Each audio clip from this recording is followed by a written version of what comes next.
Thingkho Le Malcha by KSO Media and Documentation Cell. Issue number 73. Thursday, 23 November 2023. Headlines. Yet to hold public hearing on violence. Manipur Inquiry Panel invites complaints from public at Delhi office. Ko2 rebukes Kansram Village Authority. PM Modi didn't visit violence-hit Manipur but went to watch cricket match in Ahmedabad. Priyanka Gandhi. Manipur unrest. Cookies living in Assam pay the price. 2 pre-pack cadres arrested with weapons in Impole. Myanmar national succumbs to injuries amidst protest at Impole Hospital. Cookies crafted items disallowed in an event organized by MSRLM. Internet shutdown in Manipur has now crossed 200 days. Violent conflict needs political solution for lasting peace. Rape and sexual violence in Manipur, India. Thingkho Le Malcha. Relief Center update. Chinkham Modern School Relief Center. Zomi Colony Lamka District. Managed by ZYO/UZO GHQ Relief Committee. Total inmates registered, 95. Male, 43. Female, 42. Cookie victims update AS on November 20, 2023. Deaths, 152. Villages burnt, 200 plus. Houses burnt, 7,000 plus. Churches and synagogues burnt, 360. Displaced persons, 41,425. Yet to hold public hearing on violence. Manipur Inquiry Panel invites complaints from public at Delhi office. 5 months after its formation, the 3-member Commission of Inquiry, COI, notified by the Center to Probe the Manipur Ethnic Violence, has asked the members of the public to submit statement, allegation, or complaint in the form of an affidavit in the next 45 days. Though it was announced in September that the COI will hold public hearings to comprehensively investigate the ethnic violence, it is yet to hold any public hearing, either in Delhi or Manipur. On November 20th, the COI issued a notification that 5 copies of affidavits attested by court, judge, magistrate, or oath commissioners be submitted at its Delhi office in person or through speed post. On Thursday, however, the commission said in a press note that the district administration will provide typing facilities at affidavit execution centers at various places to facilitate the filing of affidavits by the public free of cost. To ensure safe delivery of affidavits at the Impole and Delhi offices of the Commission, the state government has made arrangements for collection of affidavits at relief camps, subdivision, and district headquarters level. People may also file affidavits directly with the Commission through post or in person, the note said. On November 23rd, when the Hindu visited the camp office at Major Dhyan Chand National Stadium in Delhi, it did not find any complainant. An official said it has been only 2 days since the notification inviting the affidavits was published, and that they expected the documents to arrive soon. The COI has received affidavits and reports from several state government officials, including the deputy commissioners, the Hindu has learned. Another official said plans are underway to arrange accommodation and reimburse the travel expenses of people who would want to come from Manipur to attend the public hearings. The notice for the hearings will be issued soon, the official said. More than 180 people have been killed in the ethnic violence that erupted between the tribal Kukizo and the Meitei people in Manipur on May 3rd. Thousands of Kukizo and Meitei people have been displaced from their homes. The members of the Kukizo community have not been able to travel to capital city Impole or other valley areas dominated by the Meitei people, while the Meitei people have not been able to go to the hill areas since the violence erupted. The COI's other camp office is in Impole. Tanchamite, legal advisor of Coordinating Committee on Manipur Integrity, Kokomi, a Meitei civil society group, said they have had 2 meetings with the members of the commission in the past 2 months. We will include all the exhibits and evidence pertaining to the violence and will submit them to the COI, he said. Lewin Kipchen of the Committee on Tribal Unity, Ko2, Kangpokpi. A Kukizo body said that they would be sending their legal advisor to Delhi to submit video footage and copies of First Information Reports, FIRS, regarding the ongoing violence. We have documented everything, and we will be deposing before the commission, Mr. Kipchen said. The COI Manipur violence is headed by Justice Ajay Lamba, former Chief Justice of the Guwahati High Court, and also includes 1 retired IS officer and a retired IPS officer. It was set up on June 4th after Home Minister Amit Shah's visit to the conflict-ridden state from May 29th to June 1st. Source: The Hindu. Ko2 rebukes Kansram Village Authority. With regard to Kansram Authority's baseless allegation of wrongdoings to the villagers in the aftermath of Meitei militants' ambush on 2 Kuki men, the Committee on Tribal Unity, Ko2, Kongue, has appealed to every right-thinking citizens of the area to refrain from indulging in needless controversies. In a joint press release issued on November 21st, the Kansram Village Authority and Kansram Women Union had unequivocally pointed fingers on the Kukizo people who were at the receiving end of the majoritarian brutality. While applauding the neutrality stance of the village authority in this crisis, the Committee on Tribal Unity, however, said the attention-seeking attitude at this trying times when two ethnic communities are on a warring mode is a delusion that none can contemplate. The committee understood that the statement does not represent the entire Naga fraternity, and so through this statement conveys that the Kukizo are peace-loving and law-abiding citizens. The community believes in mutual coexistence with the Liame Brethrens, and it will not be provoked by unfounded allegations, Kotiyu said. The Kuki body said. It has come to an understanding that various launchpad of Meitei insurgents could have possibly originated from these areas. This assumption have emanated after the surprise press statement of the said village authority, which is totally uncalled for and irrelevant. Creating an imaginary scene by taking various names such as the Assam Rifles and Kukizo could be seen as an excuse to provide leeway for Meitei insurgents to operate in those areas. It is noteworthy to mention that the minorities are subjugated in all spheres, and pointing fingers to fellow tribals at this moment is unwise and short-sighted, Kotiyu added.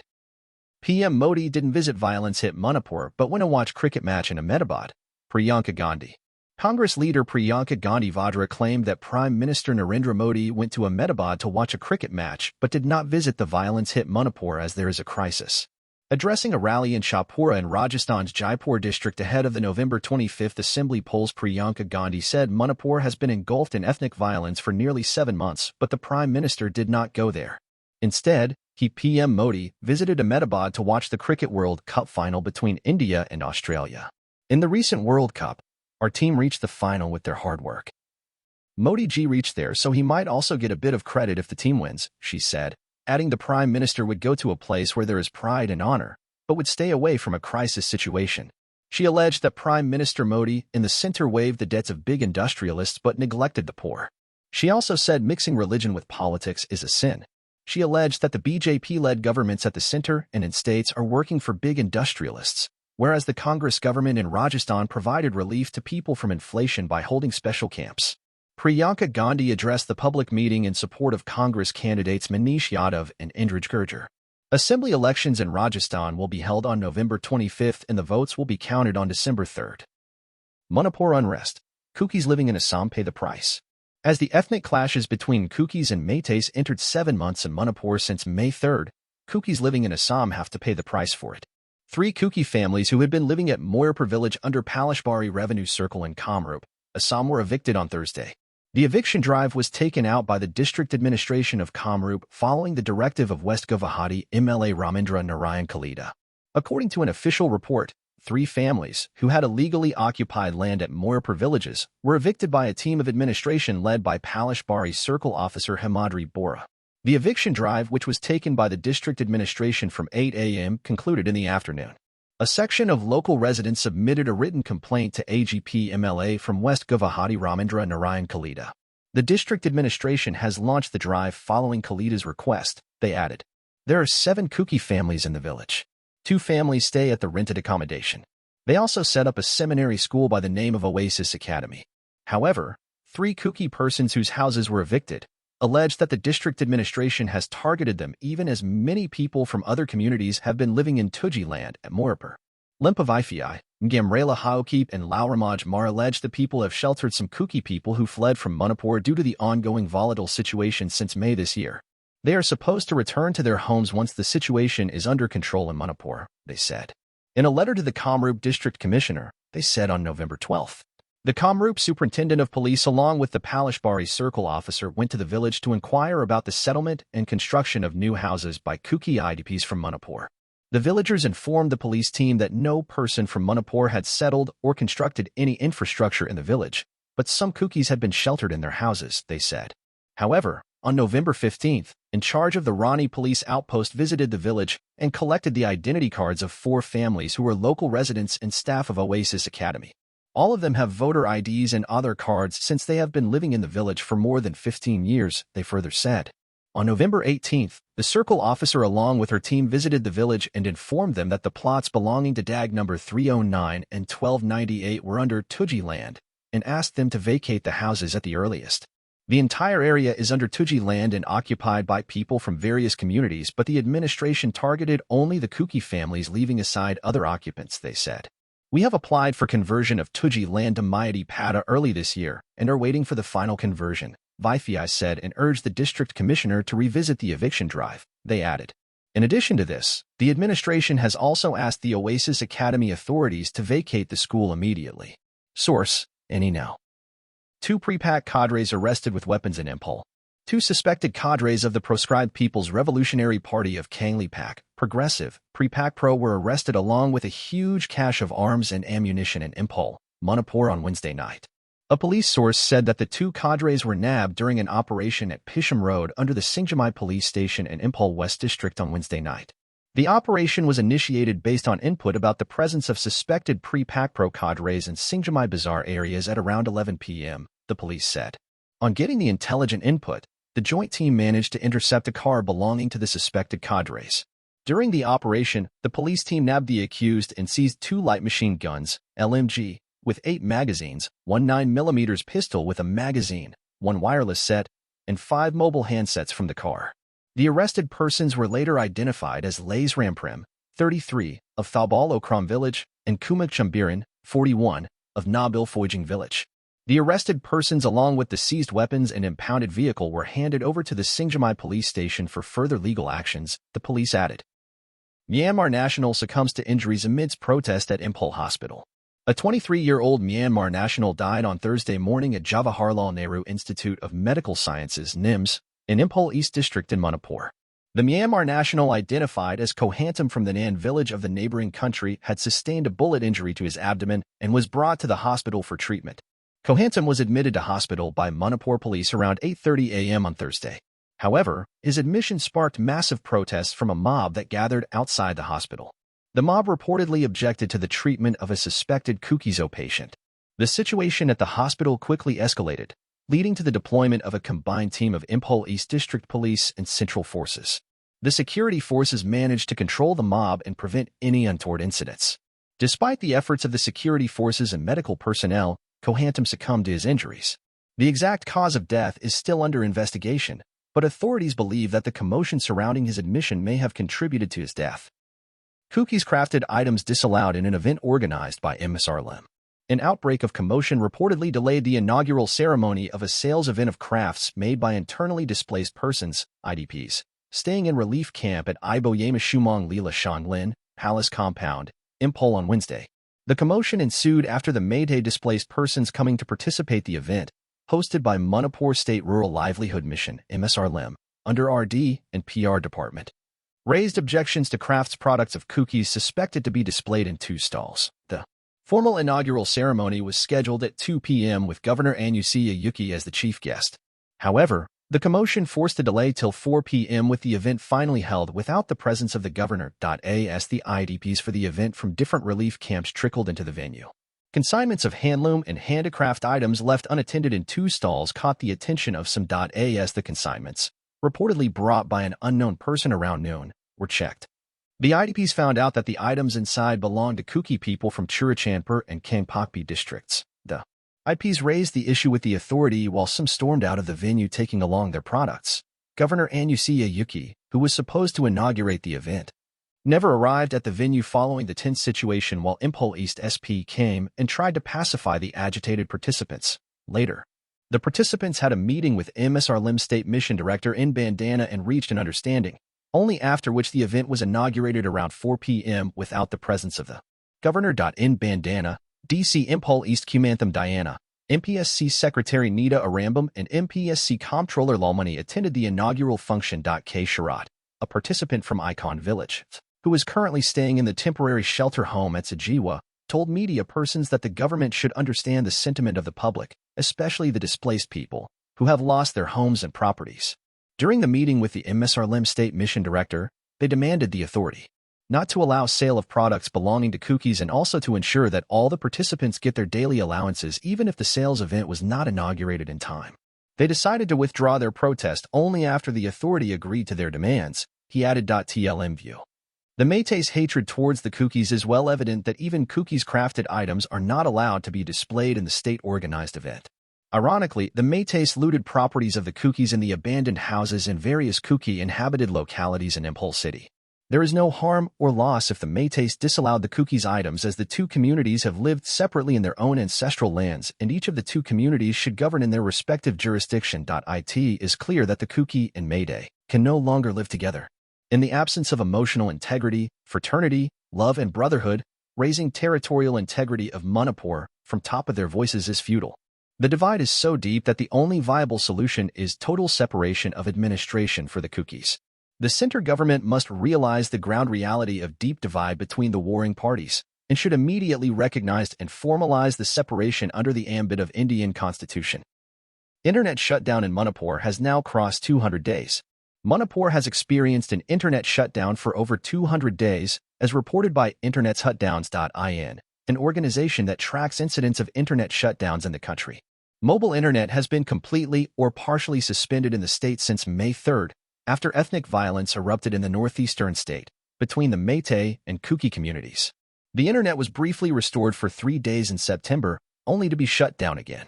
As per news reports, the internet ban had been extended till November 23rd, citing concerns about potential misuse of social media for spreading hate speech and inciting violence.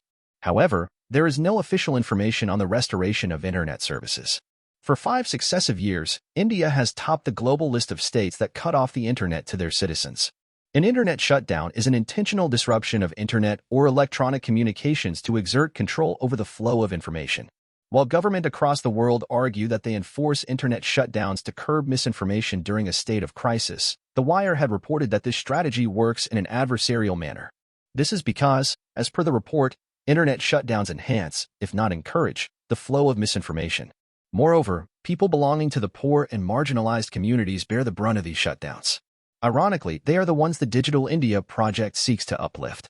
In addition, India has lost more money in 6 months of 2023 from internet suspensions than it did in the whole of 2022, Business Standard reported, citing data from the global tracker Top 10 VPN. Violent conflict needs political solution for lasting peace. Over 6 months of ethnic violence which engulfed the northeastern state of Manipur, the central security establishment has acknowledged the need for quicker political solution to bring peace in the strife-torn state. Terming the ethnic clashes in Manipur as a political problem, Eastern Army Commander Lieutenant Gen Rana Pratap Kalita said incidents of violence will continue unless around 4,000 weapons, which were looted from security forces, are recovered from common people. Our efforts have been to contain the violence and motivate both sides of the conflict to come for a peaceful resolution of the political problem. Because ultimately, there has to be a political resolution to the problem, Kalita told reporters at an interaction organized by the Guwahati Press Club on November 21. Kuki perspective for immediate political solution. The Kuki-Zo people's demand for separate administration is the sole remedy for addressing the systematic discrimination and unjust policies contrived by the dominant Métis-centric government for decades, particularly in the current wave of ethnic cleansing pogrom. The repercussions of Kuki's annihilation campaign by the Métis community in connivance with the state machinery have caused an enduring political stalemate. Since then, the pressing need for viable political solution has evolved in the current circumstances. The governments at the center and state should realize that even before the British colonialism, the Kuki-Zo people had maintained their independent self-governance separated from the Métis and their kings. Recognizing this distinct separation, Major J. Shakespeare, the political agent in Manipur, had stated in 1906 that the hill tribes are not Manipuris, Métis, and have entirely different customs and languages. From the colonial period, the Kuki-Zo people possess an inherent sovereign right to self-government that remains intact despite their integration into British colonial rule. G.B. Stewart, the final political agent, in his autobiography titled The Rough and the Smooth, had said, the hill people would never have submitted to being ruled by him, the Maharaja.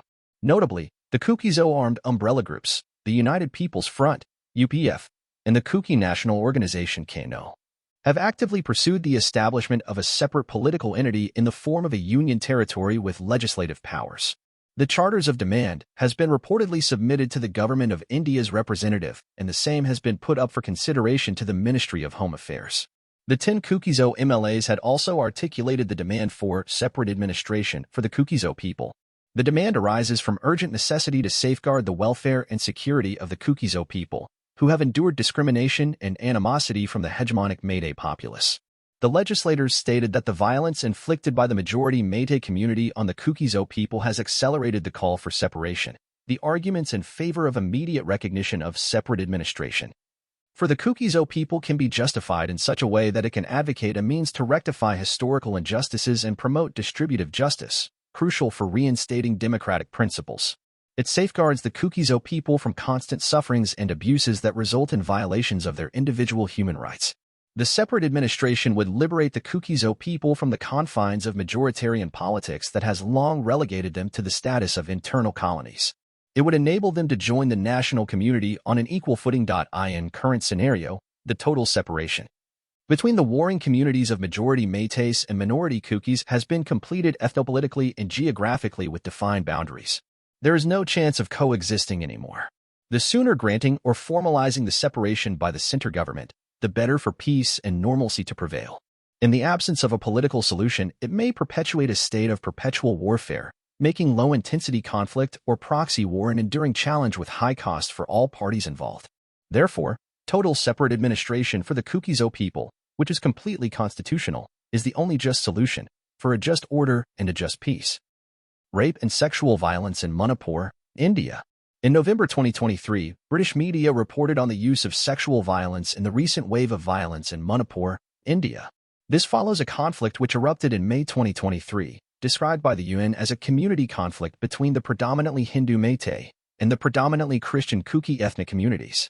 As they added, by mid-August 2023, an estimated 160 persons had reportedly been killed, mostly from the Kuki ethnic community, and over 300 injured. The conflict also reportedly resulted in tens of thousands of people from the communities being displaced, thousands of homes and hundreds of churches being burnt down, as well as the destruction of farmland, loss of crops, and loss of livelihood. However, it did not stop there. According to the BBC report, 2 women were allegedly stripped, paraded naked, and gang-raped by a mob in northeast India. Subsequently, their ordeal was made public in a viral video. One of the women is reported to say, "I was treated like an animal. It was hard enough to live with that trauma, but then 2 months later when the video of the attack went viral, I almost lost all hope to continue living." The second woman added, "I find it hard to face other people, even in my own community. My pride is gone. I will never be the same again." After the attack, both women had to flee their towns and now live in hiding. More similar stories are likely to come to light. Indeed, in August 2023, UN experts wrote to India in relation to the situation in Manipur and asked for urgent responses. In a few of their identified cases, a group of drunk Métis men and boys, some as young as 15 years old, allegedly dragged a woman and a teenage girl and raped them. Women were reportedly attacked at their place of work by a mob that was targeting Kuki women. These women were reportedly locked in a room and subjected to physical violence for 2 hours, and were later found dead. They further added, women and girls have reportedly been attacked in their homes, dragged in the street, tortured, or severely beaten before being raped and killed. One victim was allegedly hacked to death. In some of these cases, the bodies of the victims are yet to be found or recuperated. Reportedly, corpses of dead women have also been burnt by their assailants as part of the attack, as they had not followed the proper burial rites associated with each of the 2 communities. As for now, the situation has not received enough international attention and governments shy away from engaging on the issue. In response to the concerns raised by UN experts, the government of India, in a letter dated October 25, 2023, responded that recognizing the need for a highly skilled and well-equipped investigative agency like the Central Bureau of Investigation, CBI, to effectively apprehend and prosecute the offenders, the state government recommended the transfer of 27 cases, including those involving heinous crimes against women and children, to the CBI, which was accepted. The government of India has also appointed a commission on inquiry headed by a retired Chief Justice of the High Court to inquire, inter alia, the causes and spread of violence. Through this inquiry, the sequence of events leading to and all the facts relating to large-scale violence will be brought out besides identifying those responsible for the violence. Another important issue raised by UN experts concerns misinformation and incitement to violence, which accompany the deteriorating situation in Manipur. As they pointed out, violence has been incited by campaigns of disinformation, which have been used by the perpetrators to justify the atrocities against Kuki women. Furthermore, some government officials of Manipur were reportedly involved in the disinformation campaigns against the Kuki ethnic minority community and particularly against women. Hate speech allegedly aimed at inciting violence and genocide against the Kuki ethnic minority community reportedly spread online and offline. Reportedly, one of the slogans made against the Kuki who were being attacked was Hayamika Hatlo, which translates into kill smelly tribal children. They reportedly warned of a possible civil war, where the Kuki community would not be able to defend themselves and would be wiped out. These instances of misinformation, hate speech, and incitement to violence are highly concerning, especially as some of them go along the lines of genocidal incitement. All such reports must be urgently investigated against the risk factors and early warning signs of genocide and other atrocity crimes. The next months will see whether the inquiry established by the government of India can deliver this work. If not, international responses, including through the UN, should be considered, for example, such as an international commission of inquiry. Source: Forbes. About the author. Dr. Yuelina Haokip is a lawyer, human rights advocate, and author. Dr. Haokip is a program lawyer with the IBA's Human Rights Institute and co-founder of the Coalition for Genocide Response.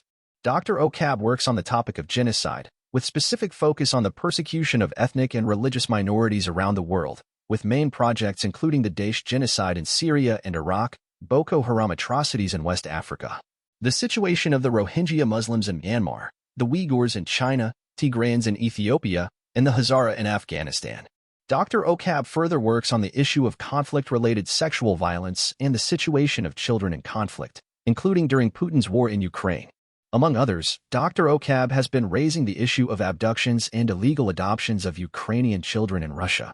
Dr. Haokip has written over 30 reports for the Union, including Universal Periodic Review reports, and has made oral and written submissions at the Human Rights Council, the UN Forum on Minority Issues, PACE, and other international and regional fora. Dr. Haokip authored the initiative and proposal to establish the UN International Day commemorating the victims of acts of violence based on religion or belief on August 22.